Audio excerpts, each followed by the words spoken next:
Shalom mishpacha, hello fam. Welcome back to a small sanctuary with Rabbi Esther. It's time for another Torah Tea Time where we speak words of Torah and drink cups of tea.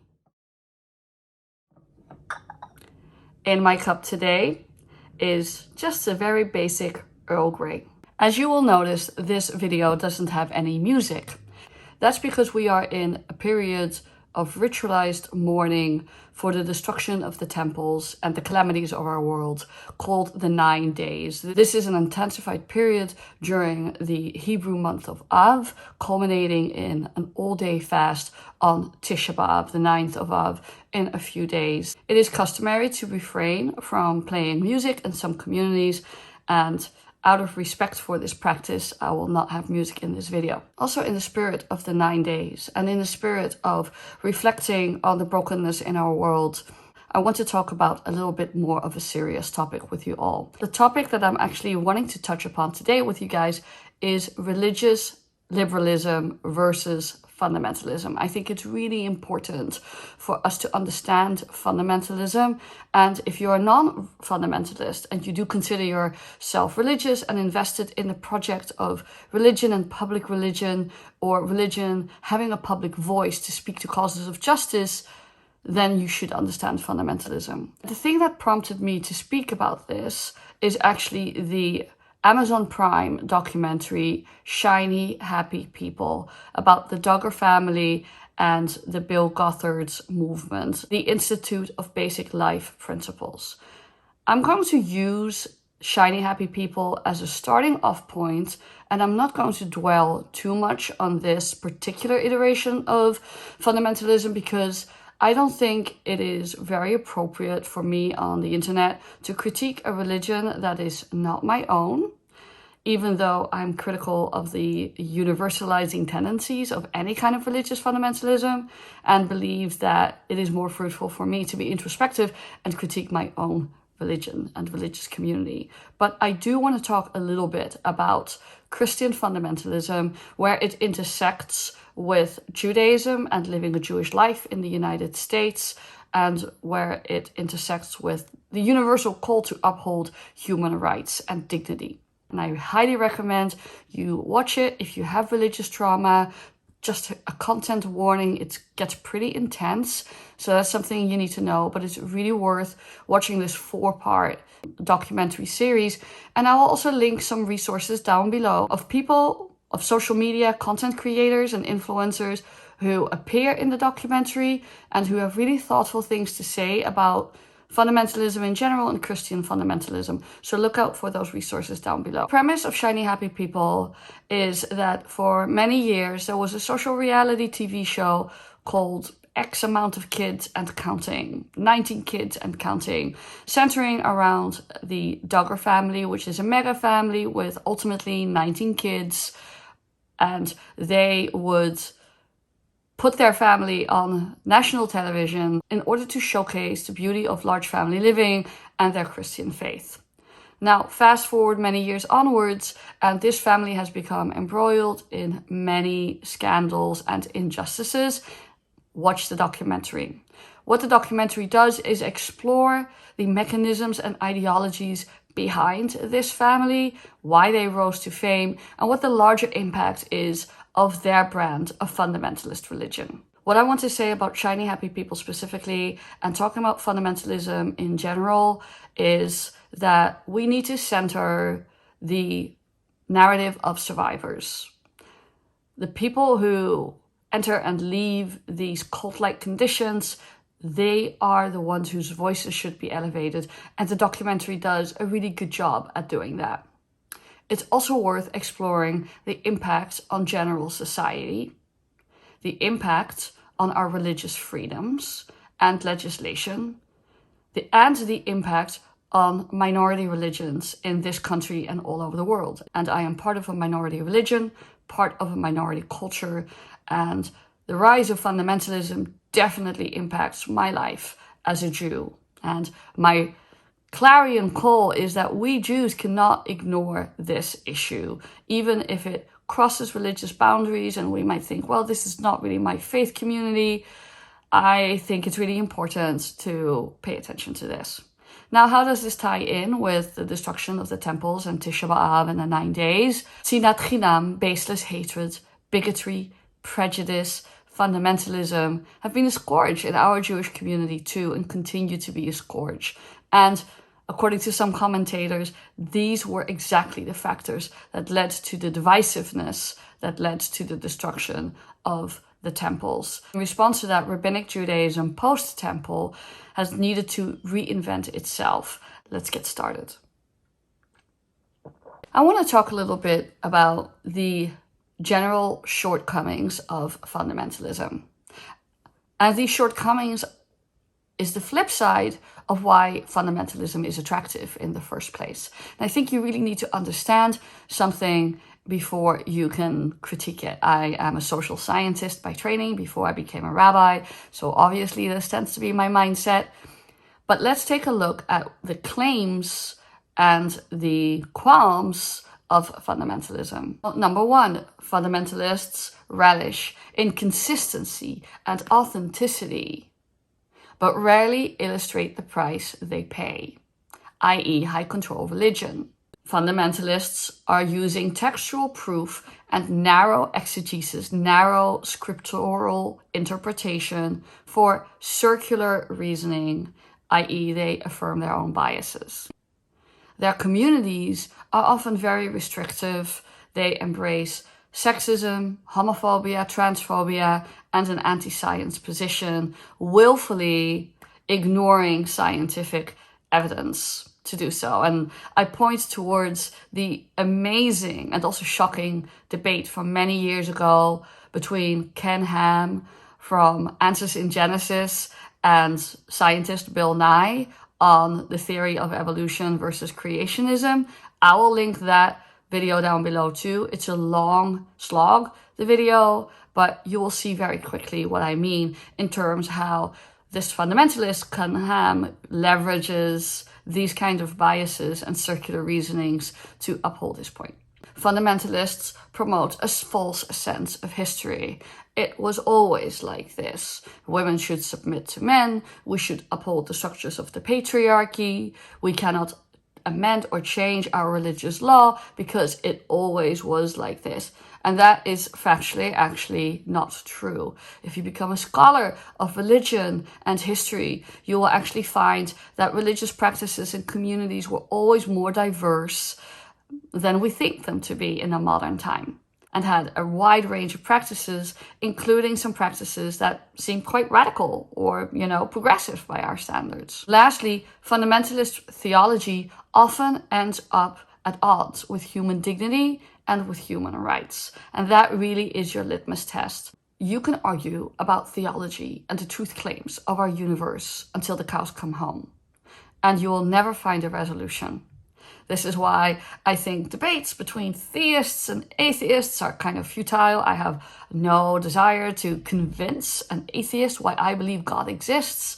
That is a personally held belief by me. I can talk about what it means to me, but I'm not in the convincing business. At the end of the day, the only metric that I can go by as a rabbi, as a theologian, as a Jew, as a person of faith, is the relevance of the moral claims to divinity are only upheld in as much they uplift and amplify human rights. The idea that we show through the fruit our actions bear that our faith is ennobling and bringing greater love and justice in the world, that is the only verifiable truth claim. So let's talk a little bit about liberal religion. And I think this is the part that's really important to me because it's often misunderstood. First of all, there's the word liberal. In today's world, it just kind of reeks of politics. Is that what it means? A certain kind of political position versus another kind of political position. And that's actually really not the case. The word liberal gets used in theological discourse the way the word liberal gets used in legal or democratic discourse. Liberal democracy, liberal religion. It has nothing to do with which party you vote for or which ideological platform you support. Let's throw out that notion. Can liberal religionists be politically conservative? Sure, of course, and many are. In that case, what does liberal religion refer to? Liberal refers to the ability to use external sources, science, history, psychology, archaeology, etc., to critique religious doctrine and to apply critical thinking. Inherent in liberal religion is pluralism, which is not to say that liberal religion can't have very strong feelings about the truth claims of their particular doctrine and that it's valuable and powerful and compelling. But at the end of the day, liberal religion will recognize to different degrees that there are other paths up the mountain. Liberal religion and liberal theology does not shy away or shut down criticism. We are not afraid to bring in the academy into the analysis of our religious truth claims, i.e., I was trained both scientifically when I went to seminary and theologically. We both studied biblical archaeology and whether any of these claims that the Bible as a document was making were true and whether it lines up with the historical record, as well as training in matters of philosophy, exegesis, that means scriptural interpretation, and the development of our own inner lives and our own spiritual lives. Now, is there a tension between those two things? Of course there is. There is a tension. I recognize as a devout Jew that I cannot substantiate all the claims of my faith. And there are rhetorical tricks that religionists sometimes use, like the absence of evidence isn't the evidence of absence. And that is partially true, and I'm not going to go into that now, but it's very easy to slip into a God of the gaps argument, right? Where you cede more territory to science and you take a step back and you take a step back. You take a step back until there's very little left of your truth claims altogether under the scrutiny of science. I think that's the wrong approach altogether. I don't think that's how theology works because it's centered on the premise of trying to prove something. We do not shut down criticism. We do not shut down critique, even if it cannot resolve all questions through evidence. And that is the tension that we sit with. And I think it's really important to emphasize that, that's really okay. Liberal religion is not this perfectly intact, internally consistent package, because life isn't an internally consistent, perfect little package. We choose our inconsistencies wisely. Liberal religion is often, though not always, but often socially egalitarian and affirming. Many of us liberal religionists are not afraid of the LGBTQ community. We are not afraid of gender egalitarianism. And those are exactly the things that our opponents target us on. The advancement of women in liberal religion is absolutely crucial. And it is the main reason why I consider myself liberal rather than orthodox. I made a choice early on, even though there are many merits to the Orthodox Jewish lifestyle, and I respect the Orthodox Jewish lifestyle. Ultimately, my choice for liberal Judaism wasn't a lifestyle choice. It was a theological and a moral choice. And lastly, liberal religion can still have rigorous spiritual practices and doctrines and standards, but allows for dissent and departure. And I think that's really important because there's an association with the word liberal that we are somehow kind of like soft, or as we say in Yiddish, schwach, weak, not rigorous, not serious. And of course it is in the interest of fundamentalists to portray us as such. Well, you don't really keep the mitzvot. You don't really keep the commandments. You don't really adhere to Jewish law, to halakha. You don't really accept your salvation through Jesus Christ, or you are not really true to the tenets of Islam. Whatever it is, pick your religion of choice. But that is always the counterclaim by religious fundamentalists, that somehow we are doing it wrong and we are incomplete and we do not offer a path to salvation and we do not offer a path to transformation. And I think that is fallacious and we need to call it out. Just because we are not a high control religious movement doesn't mean we can't be firmly committed. But that commitment and that devotion is entirely dependent on free will and consent. Just very quickly to talk a little bit about what liberal religion is not. I need more tea. Liberal religion is not necessarily secular or humanist, although there are secular and humanist tendencies shot throughout liberal religion, and some liberal religionists can also identify as secular, atheist, agnostic, pantheist, and humanist, but it's not necessary. You can be a strong theist, a strong believer in a supreme being or supreme beings, or holy powers or one holy power. I'm a Jew, I stick with the one holy power, and have a strong theology and a strong sense of the divine in your life and still be liberal. Of course, what liberal religion endeavors to do is to create space for multiple perspectives. So, for instance, in Jewish communities, it's very common to have people who identify as secular, atheist, or agnostic, worshipping and practicing Judaism alongside people who might identify as more spiritual and more theistic, and that's really okay. Another thing liberal religion is not is tepid.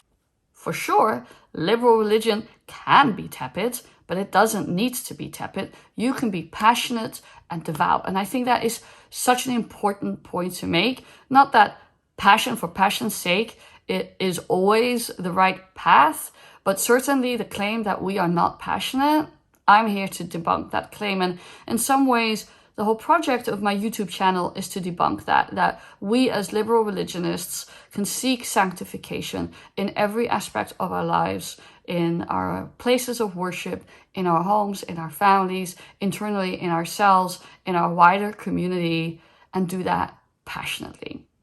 That is definitely a hill I am willing to die on. Another thing liberal religion is not is textually removed.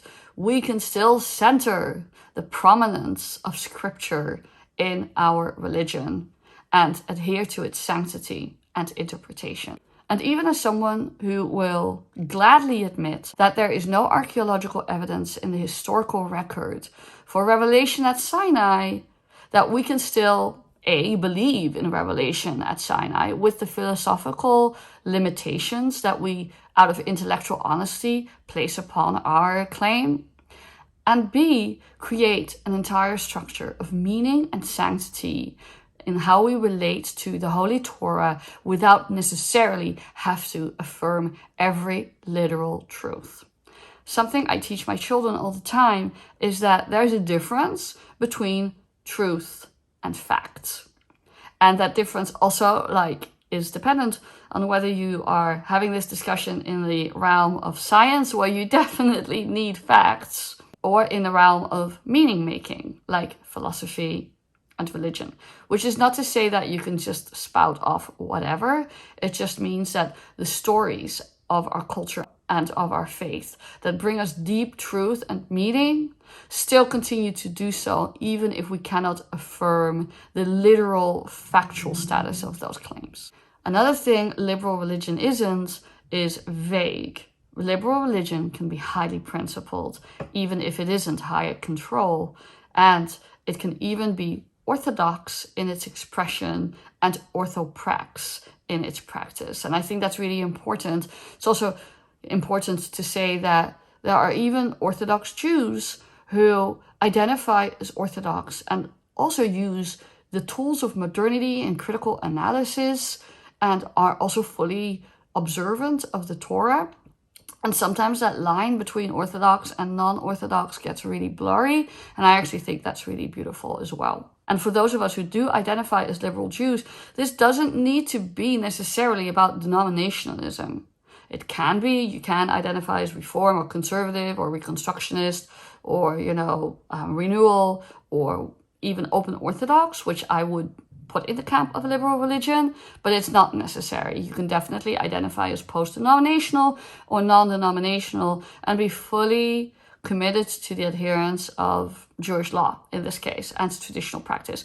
Whether or not you always observe that, you can be ideologically fully committed to a rich Jewish life. As this Torah Tea Time is starting to wind down, I want to share something from my discipline of the social sciences that I trained in. I think it's really important to understand that fundamentalism is a modern response. It's not necessarily something that is rooted in the past. I already talked about that a little bit, but I want to talk about it a little bit more.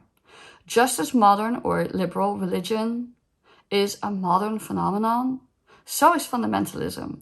Fundamentalism is anchored in the struggles for meaning and place that we as modern people are having in our contemporary context. Ultimately, I think the big divide in religion, in all world religions, is not necessarily between the religions, Jew versus Christian versus Hindu versus Buddhist versus Muslim. I actually think that the big divide is within religions, between those of us who take a liberal, open-minded, pluralist, critical view, and fundamentalists. There is usually no point arguing between liberal religionists and fundamentalist religionists because we use different frames of reference. And I think that's important too. You can argue a little bit from first principles, but once you start arguing on which texts is proving what point, you're just going to get mired in confirmation bias-laden cherry-picking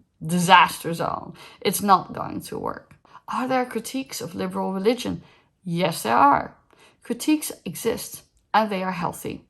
By its very nature, liberal religion should be able to face them honestly. Sometimes we are not confident or assertive enough in the marketplace of ideas. And this is kind of inherent of the project and phenomenon of liberal religion where, well, we want to be pluralist, we want to be polite, we want to be kind, we want to be respectful, we don't want to impose. And that politeness actually leads to us pulling back and ceding the territory to the fundamentalists, which kind of entrenches the problem of social discourse. I actually think we should go out there more, and we should speak from first principles, and we should advocate for ourselves. And it doesn't mean we have to devalue anyone else. We can do that in a respectful way. But I think there is absolute validity to my position, and we should teach from that in order to offer people an option for leaving fundamentalist religion. We need more public liberal theologians. We need more public liberal religion, not to impose our practice or legislation or view on the whole of society, but to say, you know what, we're here. So one of the things I've been outspoken about over the last number of years is reproductive rights as a liberal theologian and as a rabbi. And I absolutely confront those who wish to take away reproductive rights and argue in favor of reproductive rights. Do I have very nuanced feelings and thoughts on pregnancy termination? Of course I do. I also believe that in a society that is truly democratic and that truly honors the personhood of women and the personhood of whoever carries a pregnancy, we need reproductive rights. Lastly, sometimes we liberal religionists are intolerant ourselves and are quick to dismiss people who are orthodox or orthoprax or who wish to engage more traditionally. And I think a lot of that is based on misunderstanding and kind of a soft bigotry of feeling threatened, feelings that somehow we are inadequate by people who are more devout than we are. And I think that is something we really need to examine among ourselves at a soul level. If we choose not to practice, we should own that and be able to speak freely. And also, I think if we truly inhabit the critical mind, we should be able to ask ourselves, why don't we practice this given thing? Where do we find the meaning in it? How do we view the universe of obligation? Could I practice it? Is this something I would want to grow into or not? And why? Always check back with yourself from a place of abundance rather than scarcity. Conclusion. More tea. My tea is cold now. This is the part I never tell you about these recordings, is that this is all for show, basically, because I'm now drinking an appropriately tepid cup of tea. Why is liberal religion important? Fundies are good at claiming space. We should too. We should respect the place of science and use the scientific methods to critique our religions and also to critique science. Science itself benefits from its own scientific methods. Science is important not only to furthering the cause of justice and equity, although of course science has a checkered record with regards to that, but also to unfold before us the glories of our universe. The scientific pursuit itself has deep spiritual ramifications. I rewatched the movie Contact with my oldest child the other day, the Carl Sagan movie from the late 1990s. It was a real trip down memory lane, but I feel like that is kind of where physics and metaphysics touch in terms of deriving meaning from the beautiful universe we inhabit. We should respect personal autonomy. None of us can engage in a journey of the heart if the heart is imprisoned. And this is really important when it comes to confronting high control religion. We always need to be able to have an off-ramp. We always need to be able to acknowledge, maybe today I am not feeling it. I have deep doubts. What am I going to do with that doubt? Can I walk away from this? Should I walk away from this? We always have to be involved in that critical self-assessment and check back with our deep internal humanity and intuition in terms of what feels right for us. Growth and discomfort, and sometimes discomfort is necessary during spiritual growth, is not the same as trauma and abuse. Respecting pluralism and diversity, that one is pretty obvious. We have so much to learn from each other, so much to learn from other faiths and other practices and people of no faith, contributing positively to the human family. If our religion does not allow us or encourage us or exhort us to love mercy, pursue justice, and walk humbly with our iteration of the divine, with our conception of God, then the project has failed altogether. If any of the content of this video was difficult for you to view because of religious trauma, or just in general brought stuff up, I, as a clergy person, absolutely want to affirm the importance and centrality of secular, evidence-based, clinically based therapy. Please allow yourself the gift of that kind of evidence-based support in order to find healing. No religious authority gets to dictate what goes on in your soul without you seeking out critical methods of enhancing and protecting yourself. Thank you for joining me today. May we merit a day where all of us can find our path of alignment with a world of meaning and with divinity, if that is part of our matrix of meaning, where we can find joy in our spiritual expression and pursuits, where we can respect the rights of each other and uphold the dignity of all. Thank you for joining me today. Shalom uvracha, with peace and blessings from my bayit to your bayit.